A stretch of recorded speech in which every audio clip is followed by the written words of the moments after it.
Donc, bonjour tout le monde, bienvenue au podcast Entre génies. Donc, pour cet épisode-là, on va continuer la présentation des bacs qu'on offre ici à l'Université Laval, puis on continue avec génie civil et des eaux. On les a mergés cette semaine pour avoir un peu un comparatif, comme c'est le même département. Voilà, moi c'est Sarah F, je suis en quatrième année en génie civil. Moi, c'est Rose, je suis en première année de génie des eaux. Puis, cette semaine, on a l'honneur d'avoir avec nous un prof chouchou du département, donc Daniel Nadeau. Je vais le laisser se présenter un petit peu. D'abord, merci de nous recevoir. Je m'appelle Daniel, puis je suis professeur ici au département. Je travaille en hydrologie, j'enseigne la mécanique des fluides, l'hydrologie. Puis c'est ça me fait plaisir de vous parler de nos programmes aujourd'hui.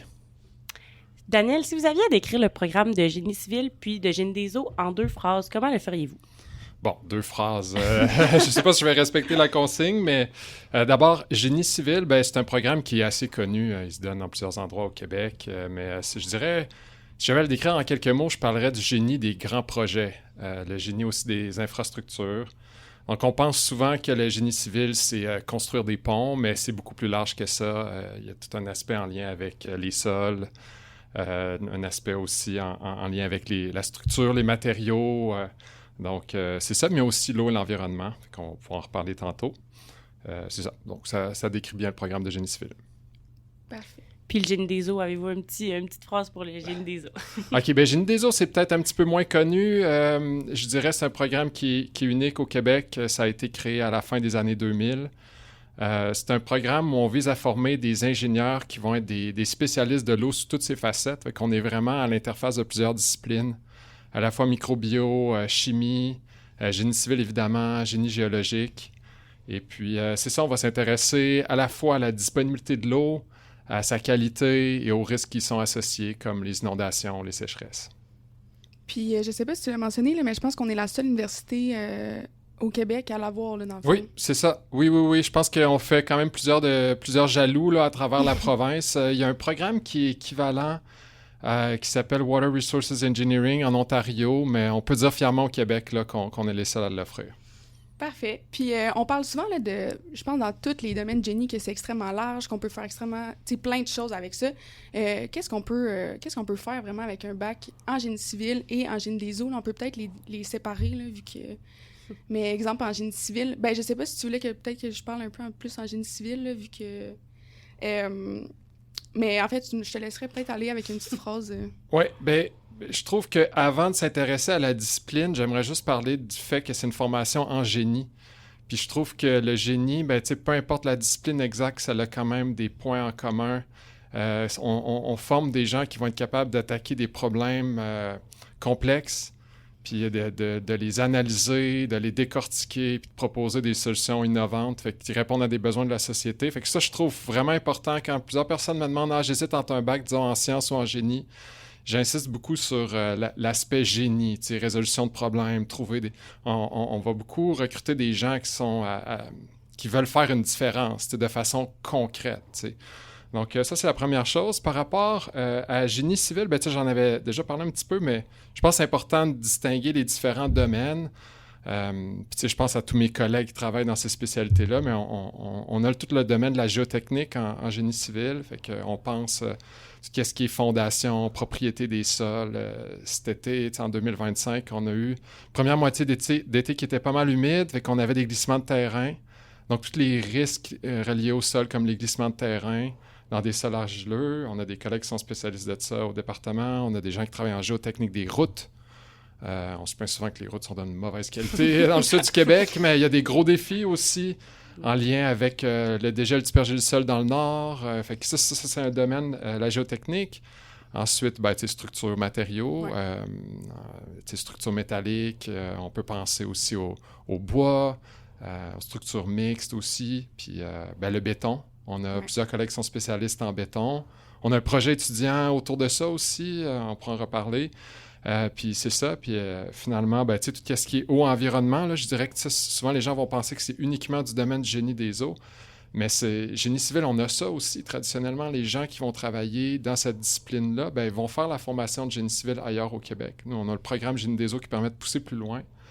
Mais à la base, on a ça aussi qui peut être attaqué. Là. Puis si je vais avec génie des eaux en tant que tel, Ben, là, on peut penser tous les domaines qualité de l'eau.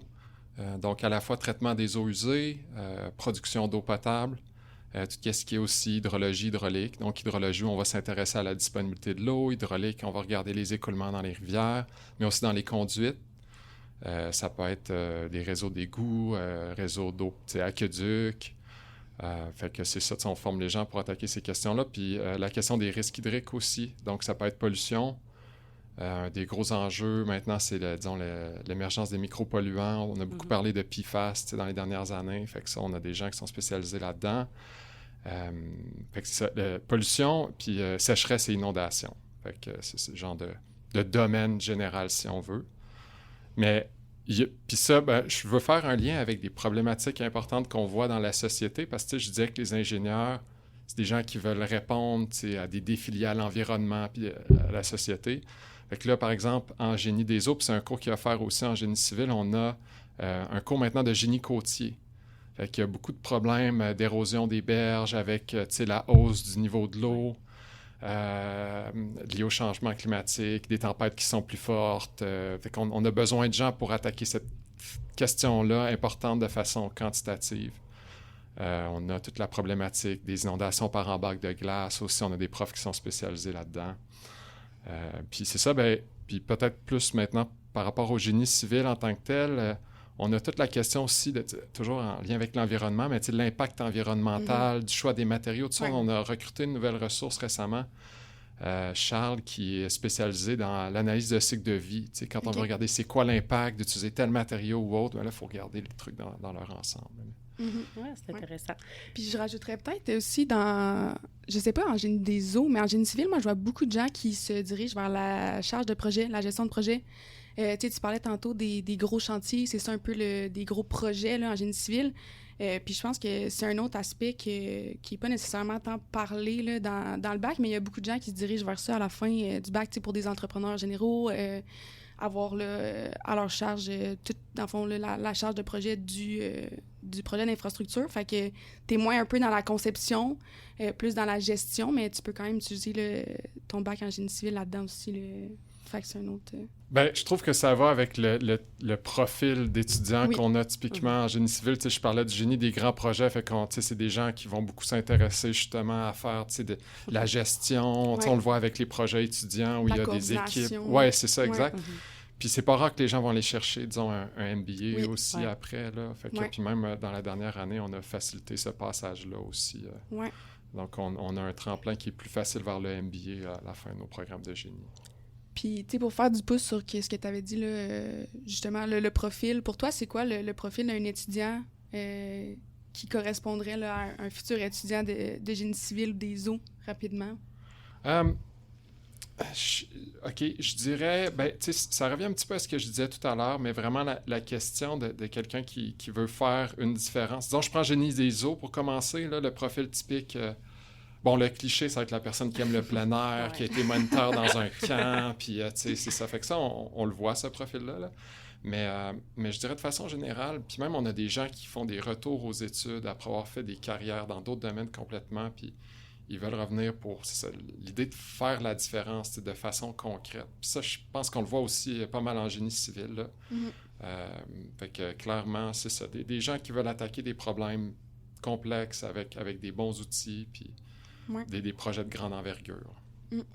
Puis je pense d'avoir la dualité de bureau et terrain. Là, je pense que c'est quelque chose de super intéressant dans notre programme. T'as pas besoin d'aller super loin pour avoir les deux pieds là, dans le terrain. Comme je disais à Rose tantôt, tu peux aller sortir. Exemple, en structure de bâtiment, ben, c'est super facile d'aller voir ton projet, de sortir. Fait qu'il y a la dualité de... T'as pas tout le temps besoin d'être sur le chantier si tu veux. Tu peux, mais il y a comme... Tu peux vraiment modeler ton profil à qu'est-ce que tu aimes, puis ton à tes envies, là, je pense. C'est le fun. Le choix de faire ce que tu t'as envie, là. Oui, exact. Puis aussi, ce que j'avais dit à Rose, je pense en génie civil aussi, là, qu'est-ce que je trouve le fun, c'est que ce qu'on fait, là, on parle depuis tantôt de faire une différence dans la société, tout ça, mais c'est justement ce qu'on fait. Je pense qu'il y a beaucoup, exemple, en structure de bâtiment, c'est vraiment à la vue du public, là. Fait que c'est aussi d'avoir le souci du détail. On crée des nouvelles affaires. Il faut que ça s'intègre bien à qu'est-ce qu'on a déjà. Fait que je pense aussi d'avoir... Tu sais, on fait pas un moteur que personne va voir dans un auto. Il faut quand même avoir le souci du détail de bien le faire, que ça s'intègre bien à la société, puis de... Tu sais, exemple, moi, je suis rentrée en génie civil parce que j'aimais beaucoup l'architecture des bâtiments. Fait que, tu sais, pour moi, je pense que c'est un plus à mon profil, parce qu'en discussion avec les architectures, ben moi, je vais faire tout à mon possible pour que ça soit beau, pour avoir une belle coordination avec eux. Fait que je pense d'avoir ce souci-là aussi, ça peut être... c'est quelque chose que vous avez en vous, ben ça peut être un beau profil, un beau programme pour vous, le génie civil. Oui. Puis tu sais, tu me disais tantôt que tu as fait un stage en structure en génie civil. Parle-nous un peu de ton stage. Oui, dans le fond, j'étais... Ben, on n'a pas parlé des types de compagnies, là, des employeurs non plus. Je pense qu'on peut être soit en génie conseil. Moi, j'ai beaucoup de collègues qui se ramassent en génie conseil. Sinon, il y a le ministère, là, le MTMD, on a beaucoup aussi là-dedans. Puis aussi, en génie civil, là, je connais moins un peu le génie des eaux, mais en génie civil, on peut aussi beaucoup être pour des entrepreneurs généraux, fait que dans la construction, vraiment. Puis moi, c'était en génie civil, là, fait que c'était beaucoup de la conception, plus de la modélisation 3D. C'était vraiment le fun. On est rendu avec des belles technologies que, en structure de bâtiment, là, on peut tout intégrer ça, voir ça en 3D. C'est super le fun. Fait que c'est ça. C'était plus de la conception, plus en bureau. Tu sais, moi, je suis quelqu'un qui aime super ça, les calculs, tout ça. Fait que ça me rejoignait vraiment. Mais comme je disais tantôt, avec la possibilité de sortir sur le terrain, j'étais allée voir mes projets, j'étais allée voir sur quoi je travaillais. Fait que ça aussi, je trouve ça super motivant de voir le résultat. Tu sais, c'est tangible, là, vraiment, ce qu'on fait souvent. Ouais. Fait que, ouais, c'est ça. Moi, c'est sûr, je suis en première année de génie des eaux, là, fait que j'ai pas fait de stage encore. Là, j'ai pas eu encore le pied dans la partie plus technique un peu. Mais Daniel, je sais pas si tu peux nous donner un petit peu des exemples de compagnies que les gens font des stages ou travaillent après le bac. Bien, c'est sûr qu'on va avoir des gens qui vont être, disons, dans des firmes de génie conseil là, de différentes tailles, un petit peu comme en génie civil, puis ils vont côtoyer des gens qui ont fait génie civil. Puis... Fait que ça, c'est une chose, les firmes de génie, clairement. Je dirais qu'on a quand même beaucoup de gens qui vont se placer dans des municipalités, à la fois pour la question de la gestion des eaux pluviales, ou traitement des eaux, production d'eau potable, tout ça. Ça, clairement, les municipalités, c'est un gros employeur, notamment la Ville de Québec, mais pas seulement. Après, les ministères, on en parlait des ministères transport, mais aussi environnement. Puis après, je parlerai aussi des organismes de bassin versant, des organismes sans but lucratif, comme ça, des associations en lien avec la gestion de l'eau sur les bassins versants, puis Société d'État, type Hydro-Québec aussi, là, c'est pas rare qu'on va avoir de nos étudiants qui vont se placer là. Peut-être aussi, je dirais, dans le domaine des mines, aussi, la gestion de l'eau dans le secteur minier. Par ailleurs, les salaires sont pas mal intéressants de ce que j'ai compris dans cette discipline-là. Mais c'est ça, donc c'est ça, impliqué d'aller travailler, par exemple, dans le Nord, des périodes de 2 semaines, revenir ensuite à la maison 2 semaines. Oui, c'est ça. J'ai parlé avec un peu des gens plus vieux, puis c'est ça, il y en a quand même une couple qui ont fait des stages dans le Nord, dans les mines, là, c'est quand même intéressant. Puis Daniel, peux-tu nous parler un peu de pourquoi le programme de l'Université Laval en génie civil et en génie des eaux se distingue des autres universités? OK. OK. Bien, je trouve que longtemps, on a eu la réputation que nos programmes étaient trop théoriques. Si on comparait... sans les nommer, là, si on comparait avec d'autres institutions. Mais je pense que c'est plus vrai, ça. Je pense que un des trucs qui fait la différence, ce sont les projets étudiants. On n'en a pas beaucoup parlé encore, mais les projets, je pense en génie civil, disons, le canoë de béton, aussi l'équipe de structure. Ce sont des projets qui vont énormément mobiliser les gens. On parle de dizaines de personnes qui s'impliquent, puis c'est un nombre d'heures, là, c'est en centaines d'heures d'implication. Fait que ça, je trouve que ça amène vraiment un aspect concret. Les projets étudiants, puis vous pourriez dire, ils ont ça aussi dans d'autres universités, mais je pense pas qu'ils performent aussi bien que nous. Parce que de ce que je comprends, on rafle tout. Oui, je pense qu'on est assez bon. Ça, puis après, ça, c'est les projets étudiants. Puis après, depuis quelques années, on a un projet intégrateur en fin de bac qui va vraiment permettre de rassembler toutes les connaissances, mobiliser les trucs qu'on a vus dans différents cours, décloisonner tout ça, puis permettre une application plus concrète. Puis moi, je trouve qu'à l'Université Laval, puis bon, c'est sûr qu'on est biaisé, mais je trouve qu'on forme des étudiants qui sont à très haut potentiel. Fait que les employeurs aiment ça parce qu'ils savent que le plafond de nos étudiants est très élevé. Peut-être que c'est pas les étudiants qui arrivent qui sont plus prêts au jour 1, mais je pense que c'est ceux qui peuvent le plus progresser. Fait que ça, je trouve que c'est une de nos forces. Puis après, J'aimerais quand même parler un petit peu de la taille aussi des programmes. Tu sais, en génie des eaux, c'est un petit programme, des petites cohortes, fait que les gens sont vraiment très, très soudés, il y a un esprit de famille. Génie civil, c'est beaucoup plus gros, mais on trouve des gens qui sont extrêmement investis. Je parlais des projets étudiants. Il y a la Société canadienne de génie civil aussi qui mobilise beaucoup, beaucoup de gens. C'est super dynamique. Fait que ça, je trouve que ce sont des choses qui nous distinguent. Là. C'est vous, c'est les étudiants qui font qu'on ait un programme intéressant, je pense. Non, mais c'est vrai, comme tu parlais de Génie des eaux, on a un petit programme, puis moi, je suis rentrée cette année, puis on a un programme vraiment soudé. C'est vraiment, tu te sens dans une grande famille. Les gens sont super accueillants, ils sont aidants. Fait que pour vrai, c'est vraiment le fun. Là, tu te fais des amis, puis tu peux t'impliquer, puis c'est vraiment, vraiment, vraiment le fun. Oui, bien, je pense qu'on voulait aussi continuer là-dessus, là, d'écrire un peu l'ambiance du programme. Bon, je pense qu'on a quand même fait un bon tour, mais, tu sais, exemple, en génie civil, je pense que quand j'ai commencé, on était une centaine presque dans ma cour. Mm-hmm. Mais malgré ça, tu sais, on se voit tout le temps dans les mêmes cours, on se suit, on a tout le temps le même parcours. Fait que, tu sais, Rosa dit c'est comme une grande famille, mais un peu dans notre sens aussi, nous, c'est juste une très grande famille, mais, tu sais, on est tout le temps dans les travaux d'équipe, tu sais, on est tout le temps à connaître des gens, même si tu sais, c'est pas exactement nos amis, mais c'est des équipes choisies, ben on se reconnaît, on est capable de travailler ensemble. Puis je pense avec les équipes, là, comme tu as mentionné, Daniel, le canot, l'équipe de structure. C'est ça, je pense que vous êtes comme 30 là, dans le canot de béton. Oui, les canots sont vraiment beaucoup. Quand même, là, sur une courte, béton de 100, c'est quand même presque un peu moins que le tiers. Fait que c'est quand même bien, là. Oui, fait que tu sais, ça, je pense que ça rassemble les gens aussi. Puis tu sais, tout ce qui est implication, là, la Société canadienne de génie civil, l'association de génie civil, tu sais, moi puis Rose, on est dans Géniuel. C'est toute de l'implication qui fait que le parcours universitaire, il est agrémenté, là, dans le sens, on a une question à la fin qui est comme, c'est quoi tu donnerais comme conseil, mais pour quelqu'un, moi, qui était pas du genre à s'impliquer là, dans mon... Dans ton parcours. Dans mon parcours avant, là, je pense que c'est le conseil, le meilleur conseil que je donnerais à n'importe quel étudiant qui rentre à l'université, c'est de s'impliquer. Il y a tellement de choses que tu peux t'impliquer. Puis, tu sais, on a parlé des projets en génie civil, mais aussi en génie des eaux, on a aussi des projets. Là, on a Etoll, puis on a aussi Peugeot. Etoll, c'est une équipe de traitement d'eau, là, fait qu'ils participent à 2 compétitions durant l'année. Puis, moi, je suis nouvellement membre de Etoll cette année, fait que j'ai hâte de découvrir ce projet-là, mais ça a l'air super intéressant. Puis, Peugeot aussi, c'est une autre association dans le génie des eaux qui est sur l'organisation d'activités là, dans le domaine. Fait il y a des visites un peu partout au Québec. Oui, puis c'est de t'impliquer, mais pas nécessairement de t'impliquer à mettre 30 heures semaine. C'est juste de participer aux activités, d'aller voir qu'est-ce qu'il y a. Puis tu connais les autres gens, puis tu sais, qu'est-ce que tu dis, les cohortes, puis moi, je suis tout le temps surpris de voir que entre les cohortes, on se connaît. Oui. Quand même. Oui, ça permet, les projets, je trouve que ça permet vraiment ça. Puis tu sais, tu le sens comme enseignant en classe qui est dans quel projet. Là, vraiment, ils sont tous assis ensemble. Ça tend à jacasser un petit peu trop des fois, mais tu sais, il arbore, tu sais, des gilets. Il y a un fort sentiment d'appartenance. Puis tu sais, ça déteint aussi sur le sentiment d'appartenance au programme, à l'université aussi. Fait que ça, c'est super rassembleur. Oui, vraiment. Là, je pense que ça peut vraiment embellir tes 4 années à l'université quand tu t'impliques. Puis, ça ouvre ton cercle d'amis.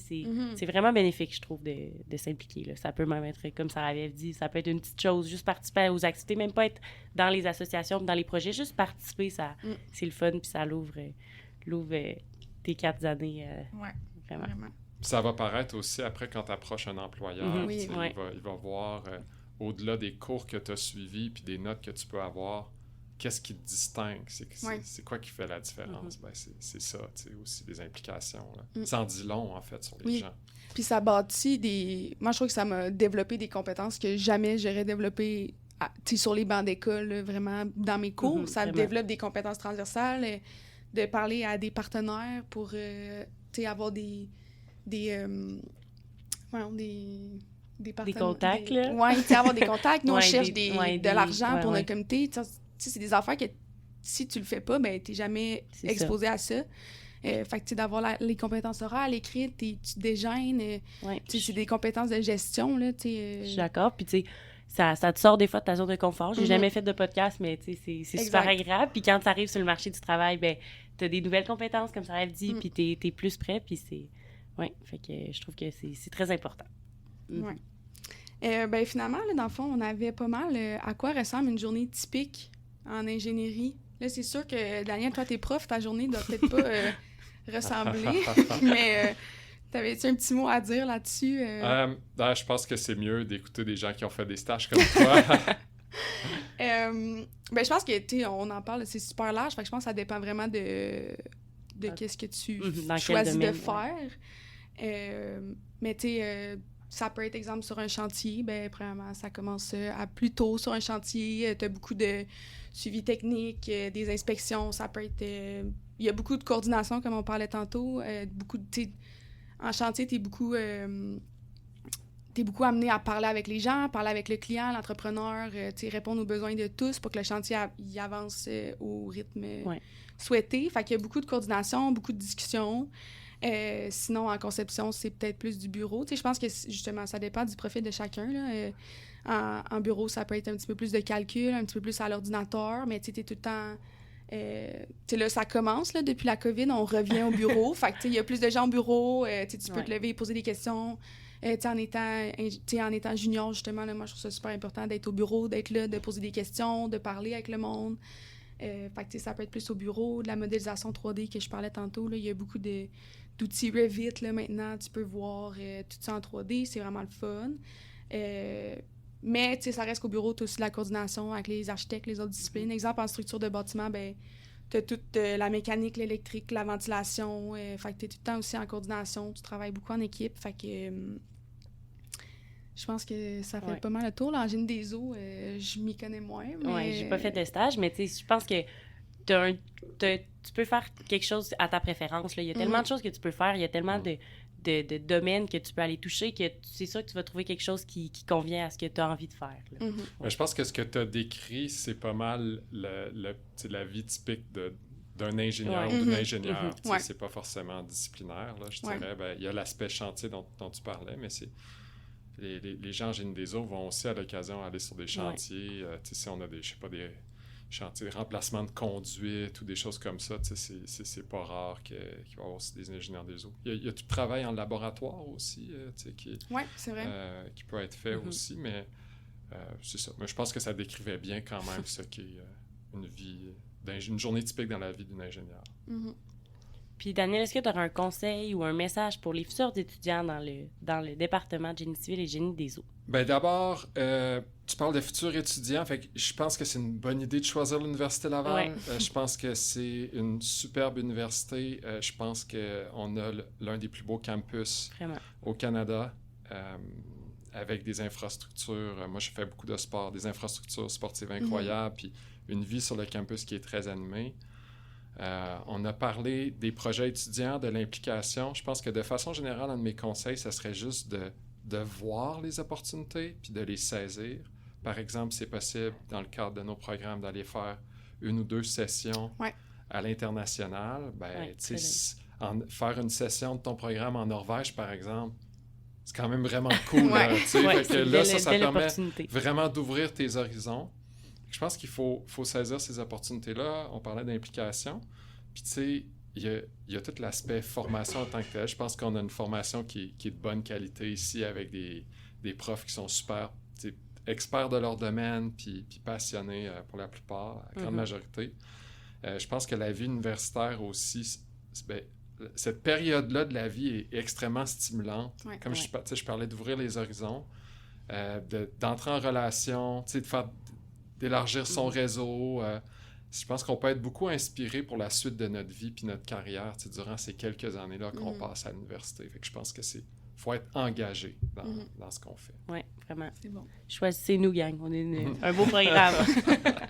Toi, Rose, t'as-tu... pour vrai, c'est dans le même ordre d'idée. Oui, que Daniel. Moi, je viens de commencer, puis j'adore ça, là. On est juste à mi-session, puis j'ai du plaisir. Puis même si c'est d'une grosse charge de travail, tu t'aides avec tes coéquipiers, puis ça va super bien. Puis pour finir, moi, je dirais peut-être d'être curieux. C'est un peu dans le même ordre d'idée de saisir les opportunités, mais de poser des questions, pas avoir peur d'essayer d'autres choses, en stage surtout, d'essayer d'autres choses, d'être curieux, de poser des questions. Tu sais, moi, on dirait que j'ai commencé à plus porter attention à la vie autour de moi. Tu sais, mettons, là, je m'en vais dans un stationnement souterrain, maintenant, je suis comme, oh, est-ce que cette colonne-là, elle a l'air un peu endommagée? Fait que, tu sais, on dirait que c'est comme de porter attention, tu sais, justement, qu'est-ce que je disais, ce qu'on fait, nous, c'est super tangible. Fait que, tu sais, il y a eu une grosse pluie. Ah, mon Dieu, OK, mais là, l'eau, tu sais, il faut qu'elle soit gérée d'une telle manière. D'essayer de quand même de comprendre, puis d'essayer de se poser des questions plus sur le... tu sais, la vie de tous les jours, je pense que ça t'aide un peu à faire un lien entre qu'est-ce que tu vois à l'école puis dans la vraie vie. Fait que ça, je pense que ça m'a beaucoup aidé, moi, à commencer à observer les choses, puis, tu sais, justement, là, de me poser des questions. Fait que je pense que c'est un bon conseil aussi en commençant, parce que c'est sûr qu'à l'école, ça a l'air un peu plus théorique, mais... Mais en même temps, ce qu'on apprend, ça va nous servir un jour. Là. Des fois, c'est ça, tu fais des liens avec l'extérieur, puis tu dis, j'apprends pas ça pour rien, hein? Exactement. Tu comprends pourquoi t'apprends ça. Fait que je sais pas si tu avais d'autres choses à rajouter, Daniel, mais je pense que ça fait pas mal le tour. Merci beaucoup d'être venu, d'avoir expliqué tout ça avec nous. C'était super intéressant. Puis on espère que à ceux qui nous écoutent, vous avez été charmés par ce programme. En tout cas, on l'espère. Fait que... Ouais, merci beaucoup, Daniel, d'être venu avec nous pour le podcast. Ça fait plaisir. Merci de l'invitation.